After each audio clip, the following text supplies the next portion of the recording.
Ҳазну ашықәс апрель зежәы инаркны Москватәи ахәышәтәырҭақәа руак аҟны дышьҭоуп Аԥсны Жәлар Еизара адепутат Аслан Бжьаниа.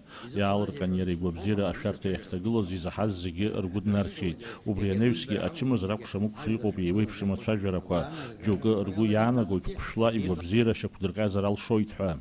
Москва аболица данҭашәа адырҩаҽны ахәбыҽхоуп ҳара адырра анҳауп. Са сыхәҭаахьы аҷкәынцәа исываргыланы иҳалшоз ала посольство Москва иҳамоу уахь адырра ҟаҳҵеит. Валерий Бгамба уи хазы Москваҟа дасит, аминистри иара еицәажәеит, апрезидентгьы убас ҳәара аҭахума дарбанзаалак изаҳаз згәы иалмсыз аӡәгьы доуп ҳәа сгәы иаанагаӡом. Аԥсны агәабзиарахьчара министр Ҭамаз Ҵахнаки апарламент адепутат игәабзиара зеиԥшроу азы имоу аинформациа зегьы иреилиркааит. Вечером, когда вот поступило сообщение о том, что наш коллега заболел и госпитализирован в одну из клинических больниц города Москвы, мне руководством было дано поручение связаться с коллегами российскими. Я связался с Министерством здравоохранения России, в частности, вот, заместителем министра здравоохранения и руководителем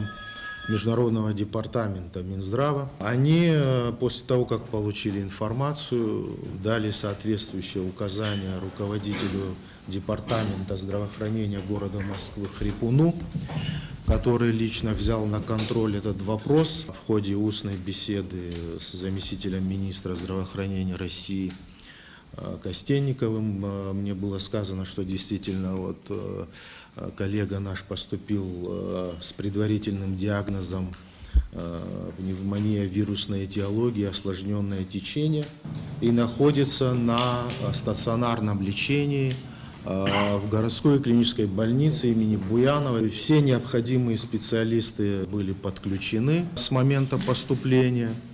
Вот, были проведены консилиумы, то есть весь необходимый комплекс специализированной помощи на основании клинических рекомендаций, которые были утверждены соответствующим образом, все это оказывалось. Мы буквально в ежедневном режиме, общаясь, вот, они информировали о том, что да, состояние стабильное, проходит лечение в полном объеме. Мы направили в том числе и письменное обращение в Министерство здравоохранения России. Вот я непосредственно разговаривал с Вероникой Игоревной Скворцовой. Устно по телефону мы обсуждали и этот вопрос в том числе. Ҭамаз Ҵахнаки убасгьы иҳәеит Аслан Бжьаниа ихьуа ачымазара зеиԥшроу дызхәышәтәуа ҳақьымцәа аӡәгьы иаҳәара азин шрымам ихаҭа дақәшаҳаҭымкәа Урыстәылатәи азакәанқәа инарықәыршәаны. Адепутатцәа Илиа Гәниа, Рауль Лолуа уҳәа аӡәырҩы Аслан Бжьаниа игәамбзиара зыхҟьаз ашьақәыргыларазы Аԥсны апрокуратура хадеи ашәарҭадаратә маҵзуреи аҩныҵҟатәи аусқәа рминистрреи аусҭҵаара мҩаԥыргарц ахәҭоуп ҳәа ирыԥхьаӡоит аиаша ашьақәыргыларазы. Даурин Аԥшьбалықь Сагәхаа, Аԥсуа телехәаԥшра.